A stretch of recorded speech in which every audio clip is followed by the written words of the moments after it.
Imagine waking up one day and realizing that your hands are covered in blood, that you've killed dozens of people, that you've destroyed the lives of many families. But the most terrifying thing, you killed the parents of your best friend's friend.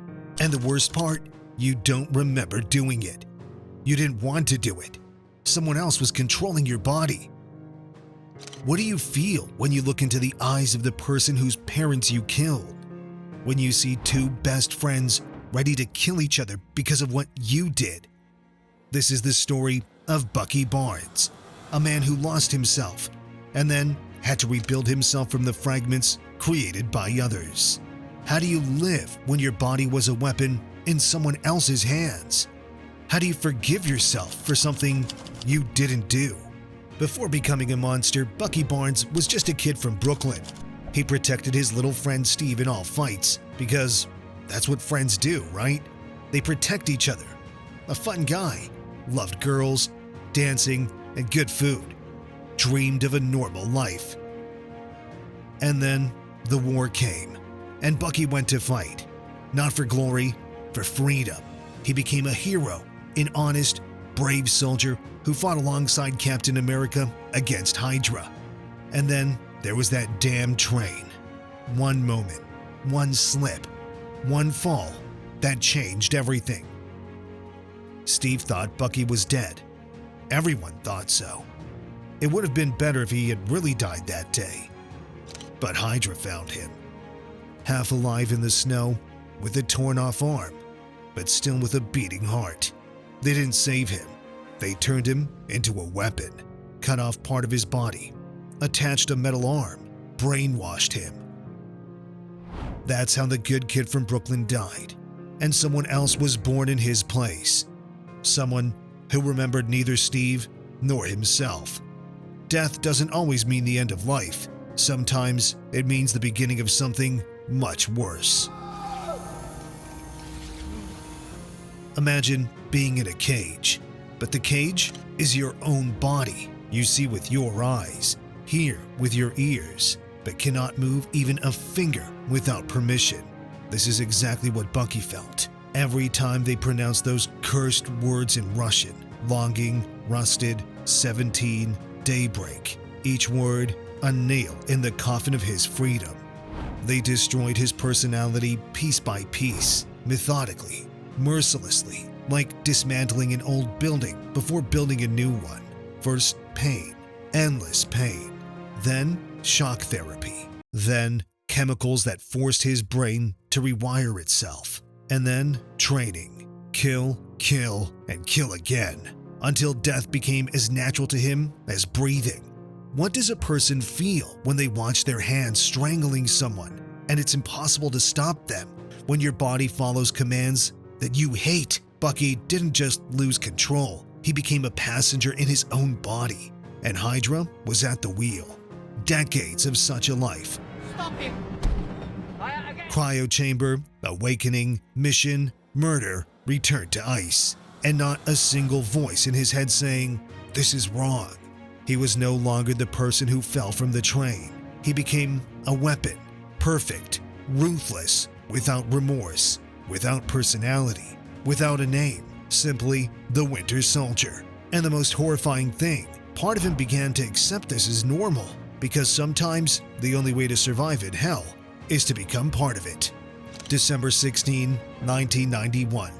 Just another date for the Winter Soldier. Just another mission. What they didn't tell him was that this time the target was an old friend, Howard Stark, a man Bucky knew since the war days. But for the Winter Soldier, the past didn't exist, only the mission. A deserted road, darkness, motorcycle. The Winter Soldier waits for his target with the patience of a machine, not a human, a mechanism. When the Stark's car appeared, everything was quick and precise. A shot, an accident. Approach the car and finish the job. When Howard Stark looked into the face of his killer, he saw a familiar face. "Sergeant Barnes?" he whispered. Sergeant Barnes. A moment that could have awakened something human, but inside the Winter Soldier, nothing remained that could respond. His eyes, two empty screens. His heart, a frozen mechanism. The arm rises, a blow. Howard is dead. And then there was Maria, a woman who never did him any wrong, who begged for mercy. But for the Winter Soldier, concepts like mercy or innocent didn't exist, only target and completed. He strangled her with his hands, as indifferently as a person turns off a light. And then he took the serum, the real purpose of the mission, and drove off into the night, leaving the dead Starks and an orphaned son who would never learn the truth, at least not now. Imagine suddenly regaining your memory, but each new memory is a nightmare. You don't remember happy moments of life, but the faces of people you killed. This is what happened to Bucky after the events in Washington. When Steve said, "Till the end of the line, something broke inside. The ice melted." Because I'm with you to the end of the line. And what was underneath turned out to be horrifying. He was running from himself in Bucharest. A small apartment, dirty walls, an old mattress on the floor, and a journal, each page an attempt to understand who he is. Bucky? The Winter Soldier? A monster? A victim? He bought plums at the market, wore a cap, hid his metal arm in a glove, pretended to be an ordinary person. But at night, he screamed from nightmares. How do you live with the thought that your hands killed dozens of innocent people? How do you wake up every morning knowing how many children were orphaned because of you? How many wives became widows? Logically, Bucky understood. It wasn't him. It was a weapon created by Hydra. But his heart refused to accept this logic because he felt their blood on his hands, saw their faces when he closed his eyes. This was the deepest wound, knowing that you were an instrument of evil, that so many tragedies were written on the outer side of your skin. Bucky wasn't just afraid of being found. He was afraid that he deserved everything they would do to him when they found him. Because what forgiveness can there be for someone who cannot forgive himself? Truth always has a price, and in a cold Siberian bunker, Bucky learned the price of his truth. When Zemo showed that video, when Tony Stark saw who really killed his parents, the world stood still. Bucky knew this moment had to come, and he couldn't say anything in his defense. What do you feel when you stand before a person whose family you destroyed? When you see pain and hatred in their eyes? Bucky didn't try to escape, didn't try to justify himself. He just stood and accepted Tony's anger, because part of him believed he deserved all of this, perhaps even death at the hands of his victim's son. And then the battle began. Terrible, painful, desperate. Steve was defending him, his childhood friend. Tony wanted revenge for his parents, and Bucky himself was caught between them. The reason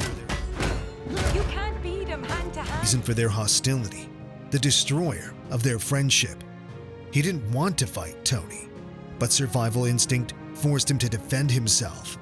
He watched as two heroes, two friends, tried to kill each other, and all because of him. The worst punishment for Bucky wasn't in Iron Man's blows, not in losing his metal arm, but in realizing that his existence brought so much pain to everyone around him, that his friend was ready to sacrifice everything for him. Did he deserve such devotion? Did he deserve a second chance when he hadn't given a second chance to so many people? After everything that happened, Bucky found refuge in Wakanda, a quiet country hidden from the world, the perfect place for someone who wants to hide from himself. T'Challa, who initially wanted him dead, now offered help. Irony? Perhaps. Or just proof that forgiveness is possible even for someone like Bucky. Princess Shuri tried to heal his mind, remove the codes, delete the Winter Soldier program. But can you simply erase the past? Can you wash the blood off hands that have killed for decades? Bucky knew that complete healing was impossible. He could only learn to live with what happened. He felt an enormous debt to Steve, a friend who didn't give up when everyone else did, who saw a human in him when the whole world saw a monster. But with the debt came fear. Fear that one day he would fail Steve again, become a weapon in someone else's hands again, bring pain to those who trust him again. The story of Bucky Barnes isn't just the story of a superhero. It's a story about how to live after trauma, how to accept your past without letting it destroy your future. Are we responsible for actions we couldn't control? The world will say yes. The law will say yes. But the heart can forgive. And perhaps that's where true freedom lies, not in the absence of the past, but in the ability to live despite it. So, what do we have in the end? The story of Bucky Barnes is a story about a man who lost himself and then step by step tried to gather the fragments of his personality. He was a hero, became a weapon, and now is trying to become just a human. Is this possible? Can one fully return after decades of brainwashing and control? An important question we all need to ask ourselves. Can a person be forgiven for crimes they committed when they weren't in control of themselves? Does Bucky have the right to a happy life after everything he's done? What would you do in Tony Stark's place after finding out who killed your parents? What would you do in Bucky's place? The world is filled with people who deserve a second chance, even ones like you and me. These words, spoken in the series The Falcon and the Winter Soldier, perhaps best convey the essence of Bucky's journey. Of course, he will never be able to completely wash the blood from his hands, but perhaps he could use these same hands to save someone, to help, to change the world for the better. What do you think? Does Bucky Barnes deserve forgiveness? Can a person who was a weapon in someone else's hands become human again? Write your thoughts in the comments. Subscribe to the channel if you want more videos about the psychology of superheroes. And remember, sometimes the strongest hero is not the one who never falls, but the one who finds the strength to rise after falling.